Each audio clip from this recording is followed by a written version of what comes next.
to my dungeon. Welcome to Cauldron's Crypt. I'm your host, Master Cauldron. If you're new to the show, I use my 24 years of BDSM experience and 20 years of working in the psychology field to dispel myths, get rid of stereotypes, and answer your questions about BDSM. You can call in at 865-268-4005 to leave your questions or visit the crypt at cauldronscrypt.com. On this episode of The Crypt, we're hitting those rules to love by. I have to share with you my new collar maker, daycollars.com. And then we are talking BDSM punishments, funishments, and abuse. Rules to love by. Rule number 1, safe, sane, consensual, and informed. Rule number 2, kinky. That's KNKI and comes from the KNKI app, available on all platforms, but not a sponsor, and stands for knowledge, no intolerance, kindness, and integrity.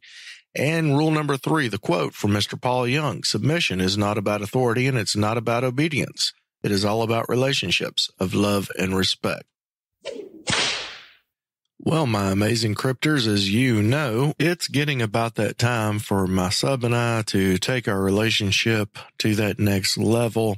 And I've been looking at collars. Now, those of you that know me know that I've used a certain collar maker online for quite some time. However, I saw an ad on FetLife for daycollars.com. So I checked them out. And I liked what they had. I thought, well, I'll go ahead and give it a go. And I placed my order.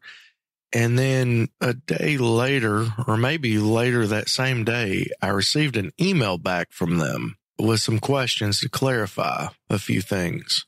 And come to find out, they knew who I am. And I got on the phone with them and talked a little bit. Now, keep in mind, I saw the quality of their products online. I was definitely interested in what they had to offer. I placed an order. I paid my money. And then through talking with them and what they're doing over there, became excited about them. So I wanted to share with you a quick synopsis of what daycollars.com is. It's a place for personalized handmade collars, leashes, cuffs, and belts. They cater to everyone from sporty and informal daily fashion to the leather community. With daycollars.com, you can make your own personalized style of collars, leashes, belts, cuffs, and other leather products. They will guide you through the styling of your accessory, and the whole thing concerning your order is personalized to your needs and specifications.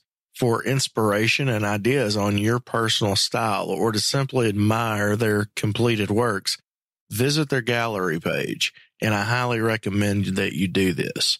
Check them out. Amazing people. I can't speak highly enough of them. I'm still waiting for my order to come in, but yeah, super excited. So that is daycollars.com. BDSM punishments, funishments, and abuse.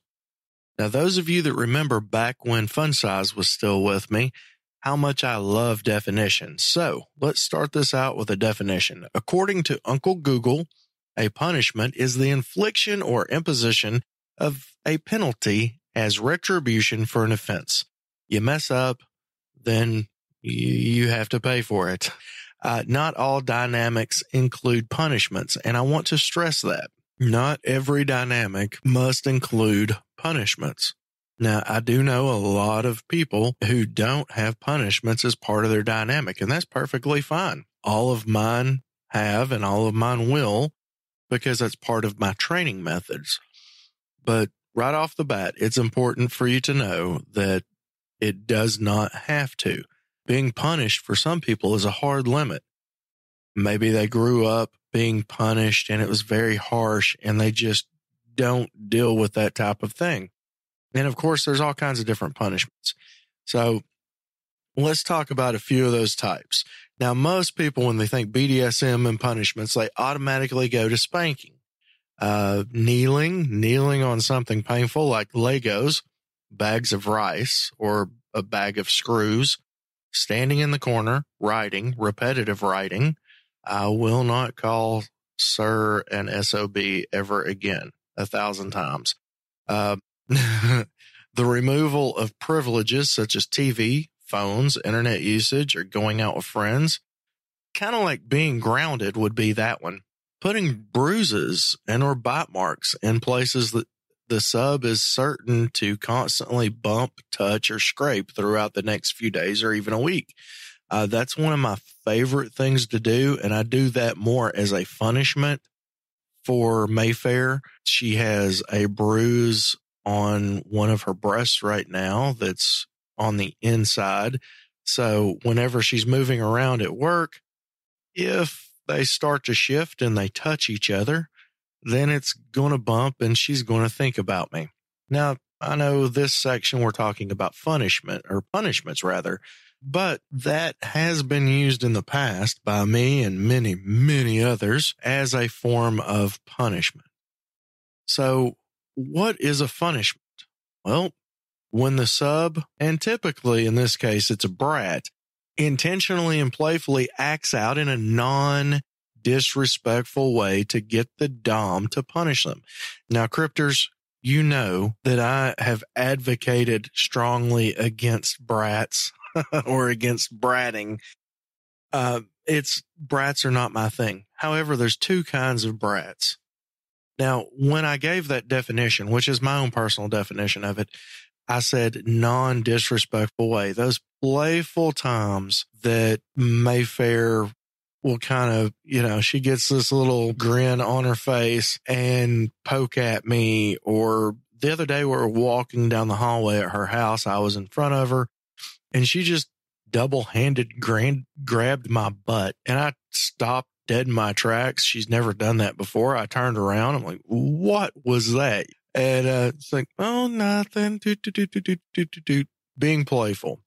That is fine. That's non-disrespectful. That's laughter is so important in any relationship. And God, did we laugh over that, because she's like, I don't know why I just did that, but playful name calling, playful pushing of boundaries or touching the dominant in an inappropriate way, such as tickling them instead of coming out and asking for play. This is definitely a type of lead in to a punishment. Yeah, you grab hold of her or grab hold of him and give them a quick spanking that leads into a fun session. All fun. When it crosses that line into disrespect, like someone taking themselves down off a cross or, I don't know, there's just being out and out disrespectful, then it's going to be some serious punishments. And it just occurred to me that I know someone who I witnessed someone do that. And I know that you are a very avid listener. And I want you to know that that was not directly about you or that situation. So I hope you don't feel that it was. I'm sure you'll call me if you think so. Anyway, so let's talk about some types of punishment. Typical scening, such as impact, electric, needles, whatever a couple's normal play would be. These can all be used as punishments. Tickle torture. That is one that I use fairly regularly. Mayfair absolutely is ticklish. And if she starts pushing those limits, in fact, I think when she goosed my rear the other day, well, that's going back to the 70s using that expression, goosed my rear. But anyway, I think after I was over the shock of it, I just grabbed hold of her and started tickling her until she eventually sat herself to the ground and then eventually laid down on the ground. And then I was satisfied. Another type of punishment, orgasm control, such as torture or denial. That's something that I absolutely love to do. I don't know many doms that don't. Domays have the advantage of being able to put their males in chastity, but denying that orgasm is quite often fun and getting them to the point to where they just can't stand it anymore. And whether it's a couple of days, a couple of weeks, it depends on each person's magic sex number. And if you want more information about that, go back a couple of episodes to the Stephen Ng interview, who's a psychotherapist, where we talk about your magic sex number. Orgasm torture, that's another great one that I love to use. Tying someone up and forcing them to repeatedly orgasm over and over and over until they just absolutely cannot take it anymore. That is one of the greatest punishments I think that there is. One of them that Mayfair absolutely will not participate in is called the implement guessing game.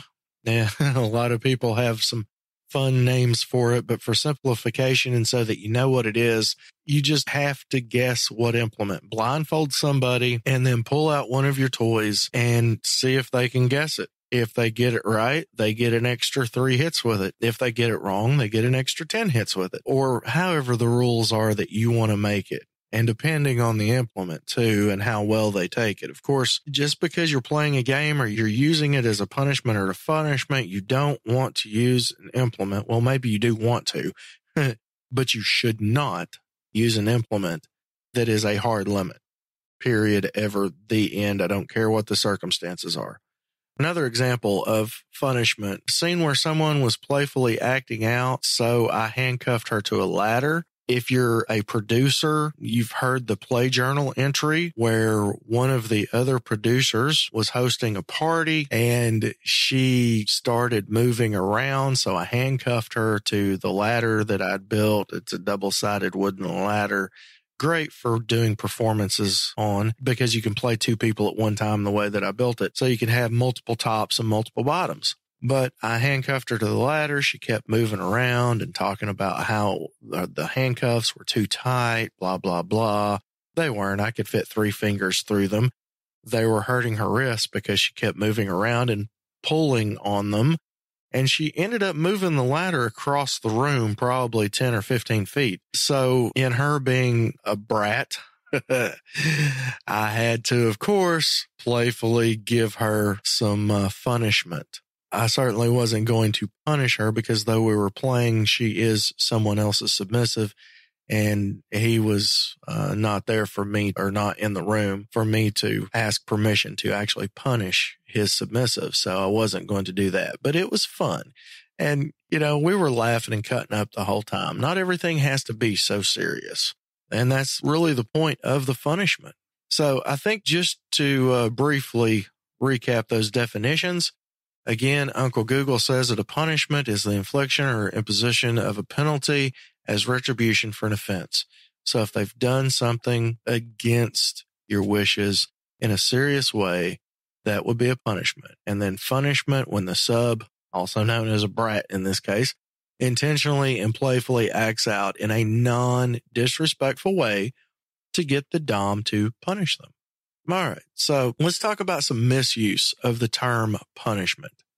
Now, a lot of times this will happen with newbies and online doms, and quite honestly, and I'm not picking on anybody here, but this can often be a sign that the person doesn't really know what they're doing and or they don't have the experience that they're claiming to have. So if you're talking to somebody and they say that they've got all this experience, but they're misusing punishment or asking, well, how do you punish somebody? Well, if they don't know, chances are they just don't have the information because they don't have the experience. They will ask about ways to use impact implements to punish their subs when they're actually talking about general scening. A punishment is for when rules have been broken. So what this is about, and I get this all the time in emails and messages on FetLife. People ping me on Twitter and Facebook, and they ask me, well, my sub likes this type of feeling, stingy, thuddy, whatever. He or she or they kind of likes this. So what's something similar? Because I'm looking at buying some more toys and I want to buy things that I can actually use. Well, kudos. That makes a lot of sense. But they refer to it, I really just can't wait to get her up on the cross and just punish her. Now, granted, we all know what they mean by that. However, if you go into a scene saying that it's punishment, even though it's not, even though the submissive or the bottom may know what you're talking about, it can still set the wrong tone. So make sure that you're not using that. you know, as a listener, that I always say it's your BDSM. Make it what you want. But with this one, I'm pretty stern on it because this is psychologically based. You don't want somebody going into a scene that is supposed to be fun and for a good time and everybody to have their top space and their subspace or bottom space, because repeatedness of this will lead them to believe that they are constantly being punished for something. So make sure that you're not using that term. You're going into a scene. You're not going into a punishment unless the punishment is to start off the scene. And I prefer most of the time to keep them separate. But let's talk about that, because in keeping them separate, I'm talking about how to punish correctly. So this is my opinion on how to do it the right way. Step 1, always talk about the offense and define the expectations and how they were not followed. Also, remember that they had to be defined to begin with. Otherwise, you're making up rules as you go along, and that's not fair to your submissive, okay? Don't do that. I've been guilty of that. When I was young, I was guilty of that all the time. And now that I'm older, I have done that once or twice with Mayfair. And thankfully, she has been strong enough to say, sir, check in. May we speak about this? And of course, I acknowledge that and I allow that. And what has happened is she says, sir, we've never talked about this. I did not know that this was a rule.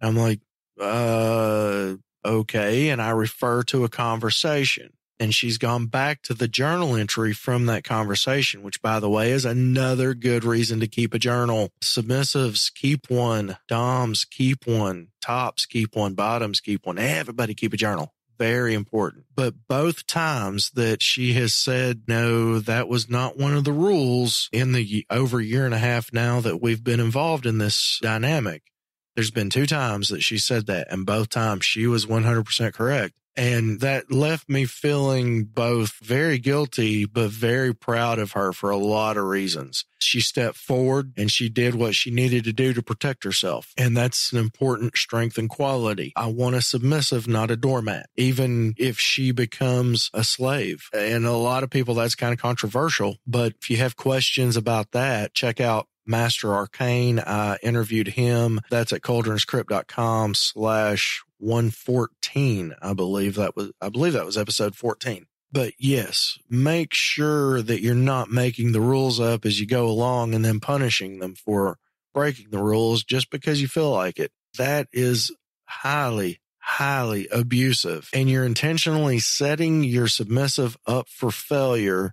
And the job of the dominant is to build up the submissive, not to be an abusive boyfriend. They could go anywhere and find that abuser. They're choosing to submit to you and for you to be their dom because they want to learn and grow with you along with having that loving and caring and romantic relationship, because DS can be very romantic. So that was the first step. Always talk about the offense and define the expectations, how they were not followed.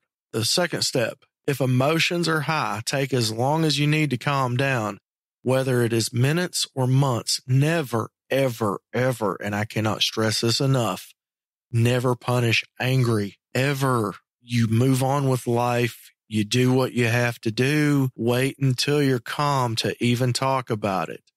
It doesn't have to be a fight or a big argument or any of that vanilla crap that happens. And the reason that we're not vanilla, sure, we like kink, but what about all the other things that BDSM has to offer in its protocol and structure and respect and the rules to love by, which rule number 3, submission is not about authority and it's not about obedience.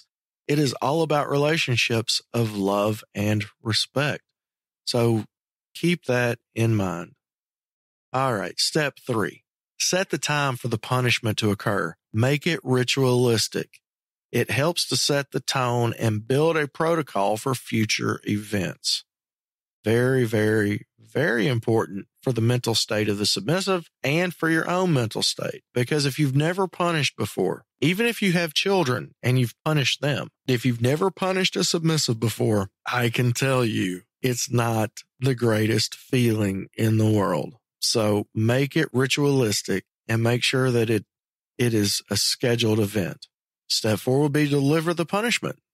Step 5, follow up if the punishment is a task such as writing. Don't have them do this repetitive writing or research a topic and all of these things if you're not going to follow up on it. Otherwise, next time they just won't do it. Remember, as a dominant, we have to work twice as hard as our submissives. So, it's our job to give the task. It's their job to do it. And then it's our job to look at it and follow up on it. We're doing 2 things. They're doing 1. If you don't do follow up, first off, it's never going to stick. And second off, they're just going to get to a point to where they're tired of being with a lazy dominant. And if you're lazy, then you're not really a very good one, to be perfectly blunt about it, in my opinion. All right. Step number 6, provide aftercare. Yes, it's a punishment. They still do deserve aftercare, and you deserve aftercare. Because unless you're a sociopath or psychopath or antisocial, some form of extreme serial killer type psychopathy going on, it is going to bother you to have to punish them. Aftercare is important for both you and the submissive. Next step, have the sub journal about the entire event. And I mean the entire event. From breaking the rule to having to write that specific journal entry that they're sitting there writing, going through the entire emotional roller coaster of it. It should be a pretty lengthy entry. A lot of journals entries I've found from my submissives, because I'm okay with this, are usually a paragraph, sometimes even less, sometimes more, but on average, I would say probably around a paragraph, maybe 2. And that's fine. But this journal entry, when they've broken a rule and had to be punished, it should be extensive and it should be automatic. You shouldn't, once you discuss it, as far as, okay, if I ever have to punish you, then there needs to be a journal entry about it. Then make sure that you remind them to do it the first time that you have to punish them, or the first time after you've implemented this new rule with them. And of course, they have to consent to this, but it kind of brings closure to it. Next step, discuss the incident and provide complete closure for the incident. I call this secondary aftercare. The things happened, the anger and the emotions have been put to bed. You've had the conversation, you've administered the punishment, you provided aftercare, the journal entry has been written, you've talked about that. Now it's time to close it out, discuss it one last time, and then provide that secondary aftercare for each other. And hopefully this is the stage where some laughter will hopefully occur. This may suck now, but we're going to laugh about this later kind of thing. So try to bring the levity at this point. And that's what secondary aftercare is about. The final step, never bring it up again in a resentful, harsh, harmful, or intentionally obtuse manner. Very important. Mayfair was talking about a time, because I went over these things with her the other night as I was prepping for this episode. So I go over my list and I'm asking her, which one of these have I broken? Be honest with me. Which one of these out of this list have I broken? And on this one, I have already admitted to you that I broke the first one about making it up as I go along. I used to do that all the time when I was young, and then I've done it twice with Mayfair in the past year and a half, and she has called me on it, which, like I said, I'm thankful for. But this one, never bring it up again in a resentful, harsh, harmful, or intentionally obtuse manner. She didn't say that one. I felt like I had. So I asked her about it, and she's like, no, you've brought it up, but only in a positive way, as a reminder of how far that she has come. So that was nice to hear. But I know in the past, when I was domineering and not dominant, I would throw these things up all the time. It's part of being insecure. It's part of being youthful, I believe. unfortunately, because of the frontal lobe and the emotional centers in the brain not being fully developed until you're between 25 and 30, this is going to happen, but you can become very hyper-focused and aware of your actions. Just because things aren't 100% developed doesn't mean that you can't stop and control yourself. So don't use that as an excuse. In most cases, there are some psych diagnoses and some, say, a car wreck, something like that where there's been traumatic brain injury, that it truly cannot be helped. But in most cases, it can be. All right. Some punishment examples that I have. St. Patrick's Day, or St. Paddle's Day, as we like to call it around here. 2018, Mayfair, we had some disagreements through chat, which honestly was probably my mistake in that I was allowing the chat to go the way that it went. You lose so much in effective communication when you're not talking, when you're texting or chatting through Facebook Messenger or FetLife or email. And that's what took place. Some things were taken the wrong way. Some hard truths were given, and it got pretty ugly pretty quick. Well, there was a party at the local dungeon, which has since closed, unfortunately. It was an in-home dungeon, but it was really nice. You've heard me speak of it before. But when she entered, she didn't say hello to who was at that time my best friend there and a brother in the lifestyle. And she didn't look at me. She walked right past both of us, completely ignored us. And that was absolutely not okay. He had spoken to her. I'd spoken to her, and she just zipped right past. She was taking something into the house to put in the kitchen for basically the potluck dinner that we were having. For those of you not in the U.S., a potluck dinner is where everyone brings a dish and everyone shares. So anyway, I was furious. I had to calm down from that. I had people to play with that night, and I certainly didn't want to project that onto anybody else that I was playing with. And it took me a couple of weeks before that was dealt with properly. But those were the steps that I just went through in the previous section that I used to deal with that situation. That was the first time that I ever had to punish her. And she was pouting, and that just made it even worse because I can't stand it when people pout. And that's why she was ignoring us. And she has given me permission to use this as an example on the show. So Mayfair, thank you very much. The next one, I placed nipple clamps on her tongue, the butterfly clamps, for being disrespectful, demanding, controlling, and rule setting. Now, I haven't had to punish her a lot. In fact, there's only been a few times. 3, there is actually a pending punishment right now for something, but I didn't talk to her about including that, so I'm not going to include it. But this one, she popped off out of anger, and I was floored. I could not believe what she was saying, her tone, and her tone was the thing that really got me. It was so disrespectful and demanding. I was just thinking about it. I'm incredibly shocked. Now, she's forgiven, and I'd actually forgotten about it when she brought it up. I mean, I remembered the punishment, but I didn't even remember the crime. And I remember the punishment because of the look on her face and how bad the nipple clamps hurt her on her tongue. It's very, very painful. She consented to it.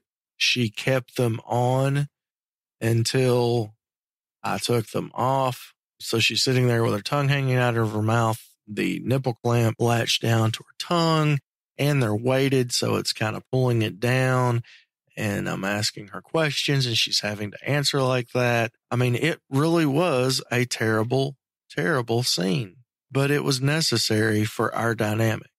Now, if she hadn't consented to it, that never would have happened. And since, of course, we've debriefed, we've talked about it, we've discussed, is it a hard limit now? Is it something that you would be willing to endure again? And we've discussed all these things. And that was part of that secondary aftercare. We can laugh about it. And we did laugh about it. In fact, it took probably 2 weeks after the punishment to have secondary aftercare and discuss it and provide that closure. Maybe even a month. I don't remember because it's been so long ago. But yeah, let's move on. Those were obviously examples of punishment. What about punishment examples? Now, I'm going to share something with you. Keep it a secret. I'd hate for other people to hear this, but I can be a bratty dom. Now, I love to be playful. I really do. We went to the same dungeon that I was talking about before where she had been disrespectful and had to be punished for that, where she was ignoring me. And I made her wear handcuffs during the entire night. She had to perform all of her typical acts of service, whether it was getting drinks or assisting with aftercare with people that I played with or with others that had played with, bringing me my implements, whatever. She was being playful, so I got playful back. That's how that came about. If she wanted to be a bratty sub and be playful, then I was going to be a bratty dom and be equally playful. And it was so funny watching her try to navigate with her hands handcuffed. We were laughing about it that night. We were laughing about it 2 nights ago when she and I were on the phone talking about me doing this episode. And by the way, she is going to be interviewed. So if you have any questions, be sure to send those to me and I will ask her just about, as long as it's a respectful question, I will throw it in. All right. So when it comes to punishments and punishments, what is abuse? Well, let's go back to Uncle Google for this. Abuse as a verb would be use something to bad effect or for bad purpose, misuse. That would be abuse.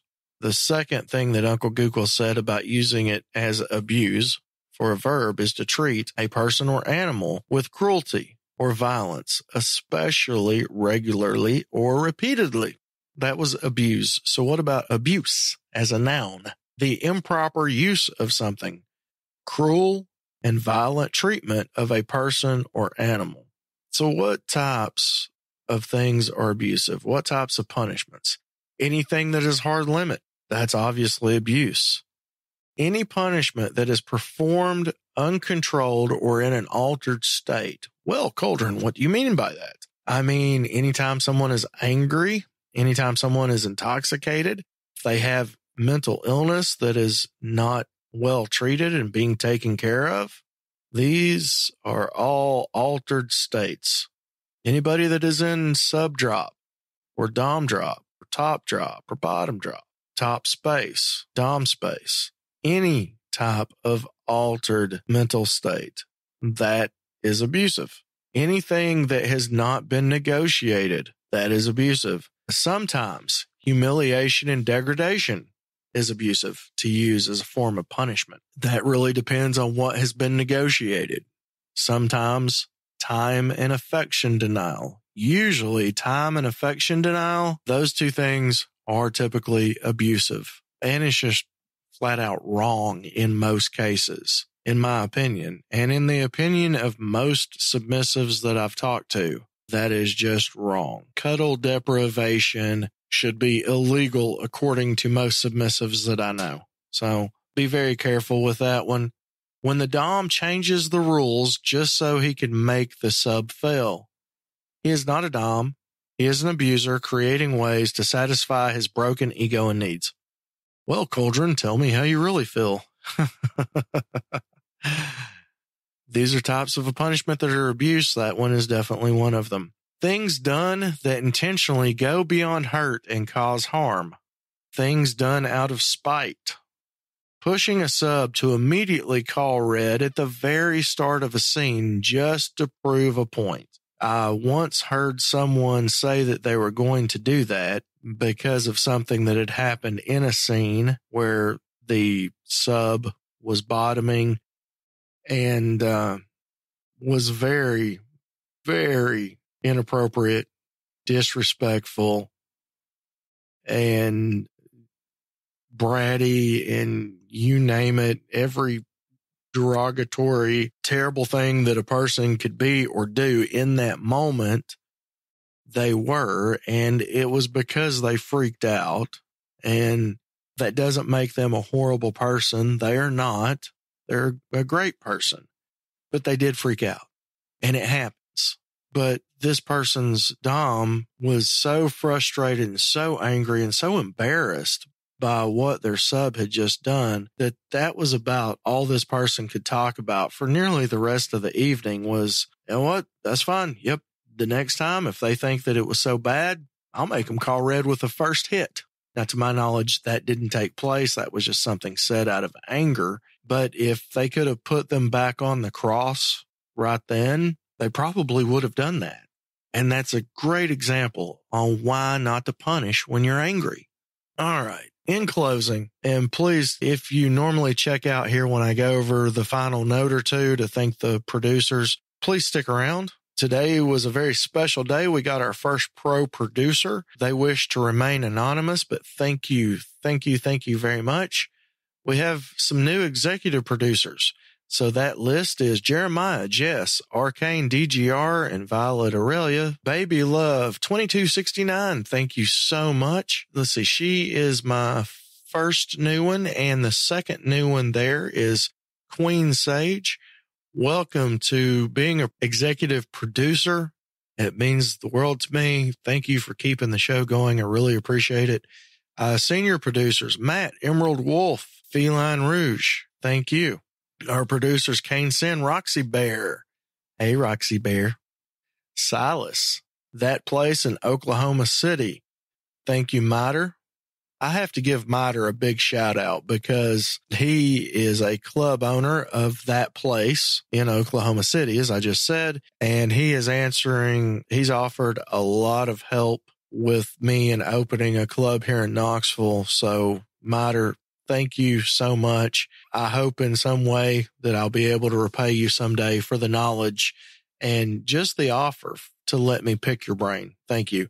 JK, Olive Eyes, and Sane, spelled Seine, like the Seine River in France, I believe. So Olive Eyes and Sane, you two are new. I greatly appreciate you. Thank you so much. Junior producers, my man K2SO, I say this all the time, but you were my first producer, and thanks for sticking around so long. I really appreciate it.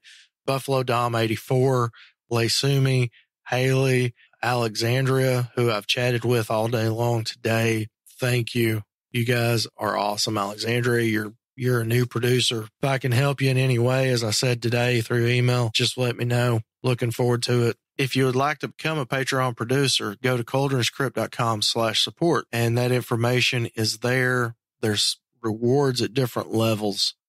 Also, BDSMcontracts.org. Thank you for your beautiful 25-page soft and hardbound MS and DS contracts. Use the coupon code Cauldron20. That's KULDRIN20, and you'll get a 20% discount off of all purchases.